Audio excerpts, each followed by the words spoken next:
Ward number 8 के तमाम ही बुजुर्ग हजरात, नौजवान साथी, दोस्तों और साथियों, और जहां तक मेरी आवाज जा रही है ऐसी मेरी माँ और बहनों, सबसे पहले मैं समीर भाई का शुक्रिया अदा करता हूं कि बहैसियत आजाद उम्मीदवार उन्होंने फॉर्म दाखिल किया, लेकिन वार्ड के हालात को देखते हुए हमारे चारों उम्मीदवार की हिमायत में, पार्टी की हिमायत में उन्होंने ऐलान किया। इसके लिए मैं उनका बहुत बहुत शुक्रिया अदा करता हूं। और हमारे शहबाज जो सलीम टैक्सी वाले साहब के भतीजे हैं, उन्होंने भी पार्टी के लिए कुर्बानी दी। मैं उनका भी बहुत बहुत शुक्रिया अदा करता हूं। दोस्तों और साथियों, मैं इसलिए खामोश बैठा था कि मेरी तबीयत थोड़ा आज ठीक नहीं है, लेकिन मैंने वक्त दिया था, इसके लिए आज आपके बीच में आया हूं। और इसके बाद मुझे और 2-3 मीटिंगें, ग्रुप मीटिंगें करना है शहर में। बहरहाल कारपोरेशन का इलेक्शन 15 जनवरी को होगा और आपको 8 नंबर वार्ड की आवाम को फैसला करना है कि आइंदा 5 साल के लिए आपके कौन 4 कारपोरेटर होंगे। ये फैसला आपको लेना है। और मैं आपसे अपील करता हूं कि इस्लाम पार्टी के पूरे पैनल को आप भरपूर वोट देकर अक्सरियत से आप लोग कामयाब करें। हमारा निशान जो है ऑटो रिक्शा, जो असेंबली के अंदर था, उसी पर आपको 4 बटन दबाना है, 4 उम्मीदवार को वोट देना है, पैनल टू पैनल। ये कहीं भी कोई भी मेरा फोटो लगाए, बड़े साहब को फोटो लगाए, नाम इस्तेमाल करे, आपको किसी के झांसे में आना नहीं है। ये इलेक्शन मामूली इलेक्शन नहीं है, ये बहुत बड़ा इलेक्शन है हमारे शहर के लिए। बहुत बड़ा इलेक्शन है। इसको अगर आप मामूली इलेक्शन समझते होगे, रोड गटर के इलेक्शन समझते होगे, तो आप आज गलत फहमी में है। दूसरे शहरों के अंदर ये हो सकता है कि रोड गटर के इलेक्शन, लेकिन हमारे शहर के लिए रोड गटर के इलेक्शन नहीं है। हमारे शहर के मुस्तकबिल का इलेक्शन है। मालेगांव शहर को बचाने का इलेक्शन है। फिरका परस्त पार्टियों से बचाने का इलेक्शन है शहर को। ये बात आप नोट कर ले, लिख ले। जब हम पर इल्जाम आया, रोहिंग्या बांग्लादेशी का इल्जाम आया, जब एक बीजेपी के लीडर ने, किरीट सुमैया ने ये इल्जाम लगा दिया कि मालेगांव में रोहिंग्या बांग्लादेशी है, तो आपको पता है कि सबसे पहला अगर किसी को अरेस्ट किया गया था, एसआईटी ने अरेस्ट की थी, तो वो लड़का निहाल नगर का था, बिल्कुल पड़ोस में रहता है, बाजू की गली। क्या इल्जाम था? बांग्लादेशी का। ये बात आपको भूलना नहीं है। उसके बाद 3 माँ और बहनें जेल में गई। मुझे बताओ, 3 माँ बहनें जेल के अंदर रही, सेंट्रल जेल के अंदर रही। उसकी जमानत किसने करवाई? आज भी 1 साल गुजर गया, आज भी कई नौजवान सेंट्रल जेल के अंदर बंद है, सलाखों के पीछे है। मुकामी कोर्ट जमानत नहीं दे रही। हम लोग ने हाईकोर्ट के अंदर जमानत की अर्जी लगाई, जमानत के लिए बेल एप्लीकेशन दाखिल की, उस पर सुनवाई 8 जनवरी को होना है। 8 जनवरी को होना है। बड़े वकील हमने लगाए। ये शुरुआत है बीजेपी की, आरएसएस की। ये बात आपको याद रखना है। 3400 लोगों के, उसमें बच्चे भी हैं, उसमें औरतें भी हैं, उसमें बुजुर्ग भी है, उसमें नौजवान भी है कि उनके जन्म दाखिले सरकार ने रद्द कर दिए, कैंसल कर दिए गए। कैंसल जन्म दाखिला मतलब तुम्हारा हिंदुस्तान में आप पैदा हुए, इसके लिए जन्म दाखिला बनता, सरकार ने रद्द कर दिए और अभी भी इंक्वायरी जारी है, बंद नहीं हुई। किसने किया? बीजेपी की सरकार में एसआईटी बनाई गई। कौन लड़ाई लड़ रहा है? हम लोग लड़ाई लड़ रहे हैं। माइनॉरिटी डिफेंस कमेटी लड़ाई लड़ रही है सरकार से, एसआईटी से, बीजेपी से, आरएसएस से। हम लड़ रहे हैं। कौन लड़ रहा है?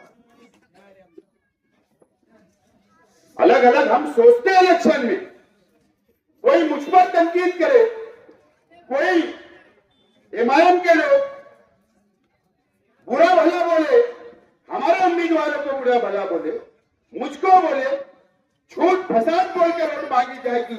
आपको भटकना नहीं है, ये बातें आपको याद रखना है। अभी एसआईआर का सर्वे होगा, मैं जागरूक कर रहा हूं, मैं बेदार कर रहा हूं आप लोगों को। याद रखना मुसलमानों, मालेगांव शहर के मुसलमानों, इस बात को याद रखना, कल मैं जिंदा रहूं या नहीं, मेरी बात आप नोट कर लो कि एसआईआर का सर्वे जब होगा तो शेख आसिफ का भी होगा और आप लोगों का भी सर्वे होने वाला है। एसआईआर मतलब क्या आपको पता है कि एनआरसी जब काला कानून मोदी सरकार ने लाई, जब अमित शाह ने लाया, तो हम लोग लाखों लोग, देश के मुसलमान, देश के दलित भाई, हम लोग लाखों लोग रास्ते के ऊपर आए। हमने एहतजाज किया, हमने आंदोलन किया, मोर्चा निकाला, दिल्ली के अंदर शाहीन बाग बना कि एनआरसी लागू की जा रही है। हम पर उलमा रोड पर आ गए। ये जो एसआईआर आया है ना, ये उसी की एक कड़ी है जो बिहार के अंदर 70 लाख लोगों के 70 लाख लोगों के नाम मतदान यादी वोटर लिस्ट से काट दिए गए 70 लाख लोगों के। आज भी देश में 10 रियासतों के अंदर, 10 राज्यों के अंदर सर्वे चल रहा है। अभी इलेक्शन के बाद महाराष्ट्र में होगा और याद रखना, महाराष्ट्र में जहां जहां मुस्लिम शहर है, मुस्लिम बस्तियां हैं, मुसलमानों की आबादी है, वहां पर यह बीजेपी की सरकार, यह आरएसएस की सरकार हमारा सर्वे बारीकी से करवाएगी। आपसे सबूत मांगे जाएंगे। जहां तक मेरी आवाज जा रही है, मेरी मां और बहनें, आप भी घरों में बैठकर मेरी बातों को सुने, नोट करें कि आपसे सबूत मांगे जाएंगे। आपसे ये सबूत मांगा जाएगा कि 2002 में आपकी वोटर लिस्ट का सबूत पेश करो।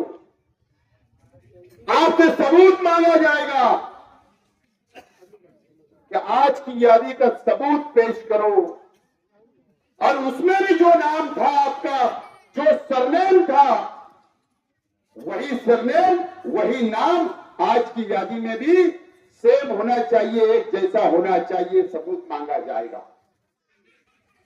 आपसे सबूत मांगा जाएगा, आधार कार्ड दो, आपसे सबूत मांगा जाएगा, पासबुक दो, आपसे सबूत मांगा जाएगा, पासपोर्ट अगर है तो वो सबूत दो, आपसे सबूत मांगा जाएगा, जन्म दाखिला मांगा जाएगा, आपसे स्कूल का सर्टिफिकेट मांगा जाएगा, आपसे राशन कार्ड मांगा जाएगा और उसमें आपका नाम सेम होना चाहिए, जैसा होना चाहिए। ये सबूत आपके बच्चों से भी मांगा जाएगा, आपके घर की औरतों से भी मांगा जाएगा और आप लोगों से भी मांगा जाएगा। शेख आसिम पर भी ये कानून आप पर भी रहेगा। मुझे बताओ कि हम गरीब मजदूरी करने वाले, छोटा मोटा व्यापार करने वाले, हमारे अंदर कम पढ़ाई है, कम तालीम है, ये मैं मानता हूं। गुर्बत की वजह से हमारे पास ये सबूत, आपकी मदद कौन करेगा? ये सबूत लाने में या आपके पेपर दुरुस्त करने में या आपका सर्वे करवाने में आपकी मदद कौन करेगा? ये बात को सामने रखकर इस इलेक्शन में आपको वोट देना होगा। अगर आप भटक गए, रास्ते से भटक गए, क्या होगा? मेरा क्या होगा? इन उम्मीदवारों का क्या होगा? आ जाएगी ना, इससे ज्यादा क्या होगा? घर बैठेंगे। लेकिन यह बात याद रखना कि आपकी मदद करने कौन आएगा, ये बात आपको याद रखना होगी। ये कारपोरेशन का इलेक्शन है। आप सोच रहे होंगे कि ये तो कारपोरेशन का, रोड का, गटर का, लाइट का, पानी का इलेक्शन है।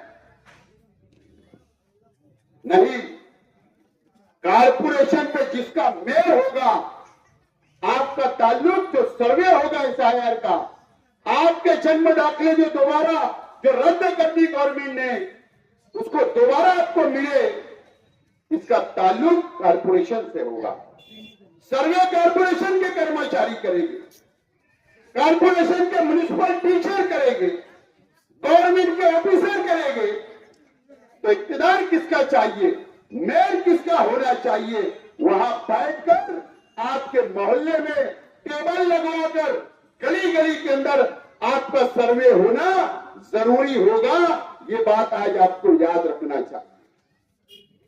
अगर सर्वे में हम भटक गए, सर्वे में अगर हम चूक गए, अगर हम लोगों ने मुकम्मल पेपर और सबूत नहीं दे पाए, तो आपका नाम भी जिस तरीके से बिहार के अंदर नाम 70 लाख लोगों के काट दिए गए, उसी तरीके से महाराष्ट्र में भी और इस शहर में भी नाम काट दिए जाएंगे।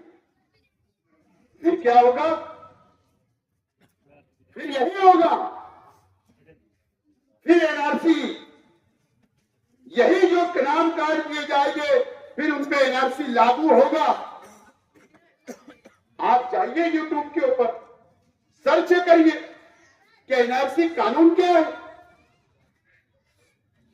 जैसा सेंट्रल जेल है ना, ऐसे बड़ी बड़ी जेलें, क्वारंटाइन सेंटर, बड़े बड़े गोडाउन बना दिए जाएंगे और ऐसे लोगों को वहां पे डाल दिया जाएगा और बोलेंगे आपको अब यही मरना है, आपको, तुम इस देश के नागरिक नहीं हो, इस देश के रहवासी नहीं हो, हिंदुस्तानी नहीं हो। ये बीजेपी चाहती है,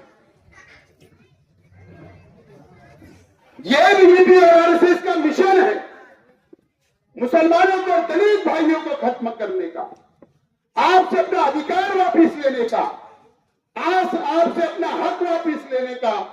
यही बीजेपी चाहती है। कौन ले लेगा? मैं बहुत बड़े लीडर उडर नहीं हूं, एक कार्यकर्ता हूं, एक वर्कर हूं, लेकिन मेरे वालिद शेख रशीद साहब ने जो मुझे सिखाया, जो हम कार्यकर्ताओं को सिखाया कि गरीब की मदद करना है, गरीबों के साथ खड़े रहना है, गरीबों के दुख और सुख में खड़ा रहना है, उनको साथ लेकर चलना है। इसके लिए 162 वोट से इलेक्शन हारने के बाद भी अगर मैं आपके बीच में खड़ा हूं तो सिर्फ शेख रशीद साहब की वजह से खड़ा हूं, न तो मुझे कोई शौक नहीं है कि सियासत के अंदर रहूं। मुझे शौक होता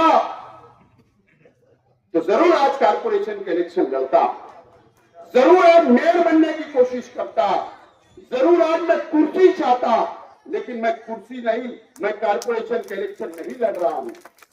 बस आपके लिए जीना, आपके लिए मरना और आपके लिए लड़ना, यही मैंने मेरा मकसद, यही मेरा अपना मिशन मैंने बना दिया।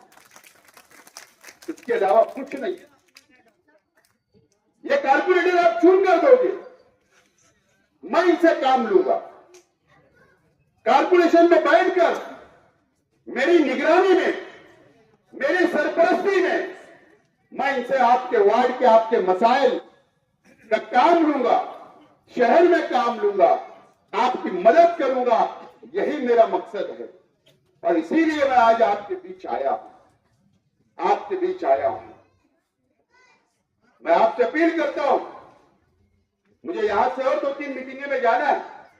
मैं आपसे अपील करता हूं, मैं इसीलिए कोई बातें नहीं बोल रहा हूं। रोड, गटर, ढोला, ताबीर, तरक्की हमने क्या किया माजी में, शहर को क्या किया, मैं कोई बात नहीं कर रहा, आप सब जानते हो। लेकिन ये लड़ाई हमारी फिरका परस्त ताकतों से है, ये लड़ाई बीजेपी से है, ये लड़ाई आरएसएस से है। यही मैं आज बोलने के लिए आपके पास आया और मुझे उम्मीद है ये वार्ड में, इसी वार्ड में, आपके वार्ड में हुड़को कॉलोनी भी आती है। इसी वार्ड के अंदर शेख रशीद साहब ने अपनी आखिरी जिंदगी गुजारी, शेख रशीद साहब ने आखिरी वक्त गुजारा, आपके बीच में रहे, आपके साथ रहे, आपकी बस्ती में रहे। आपको तारीख बनाना है इलेक्शन के अंदर कि शेख रशीद साहब नहीं भी है दुनिया में, तो ये वार्ड कल भी शेख रशीद साहब को मानने वाला था, आज भी शेख रशीद साहब को मानने वाला है और इंशाअल्लाह कल भी शेख रशीद साहब को मानने वाला रहेगा। ये तारीख बनाना है, ये अपील करने के लिए आज आपके बीच में आया हूं। 4 वोट, 1 वोट ना इधर ना 1 वोट इधर, फाइनल टू फाइनल, निशान ऑटो रिक्शा, आगे पीछे कुछ मत सोचो। मैं आज आपसे अपील करने के लिए आया हूं और अगर आप लोगों ने, आगरा रोड की ये बात पास के लोगों ने इस इलाके से 20 सीट आ रही है, 20 कॉर्पोरेटर है आगरा रोड के इधर, अगर ये 20 कॉर्पोरेटर आप लोगों ने चुन कर दिया तो हम शहर के अंदर भी मेहनत कर रहे, जद्दोजहद कर रहे, हम हमारे बलबूते के ऊपर हमारा मेयर बना सकते हैं और फिरका परस्तों से मुकाबला कर सकते हैं और उनको धूल छिटाने का काम सिर्फ और सिर्फ इस्लाम पार्टी और हमारा सेकुलर फ्रंट करेगा। ये अपील आज आप लोगों से कर रहा हूं, ये वादा कर रहा हूं। तो बातें जाने दो, लेकिन हमारे बच्चों के मुस्तकबिल के आगे की परेशानी क्या आने वाली है, मैं वो बात कर रहा हूं, वो अपील करने के लिए आपके बीच में आया हूं। मुझे उम्मीद है कि आप लोग पूरे पैनल को कामयाब करेंगे और इंशाअल्लाह मौका रहा तो जरूर आपके वार्ड में हुड़को कॉलोनी में एक जलसा भी लिया जाएगा। बहुत बहुत शुक्रिया। खुदा हाफिज़। अस्सलाम वालेकुम।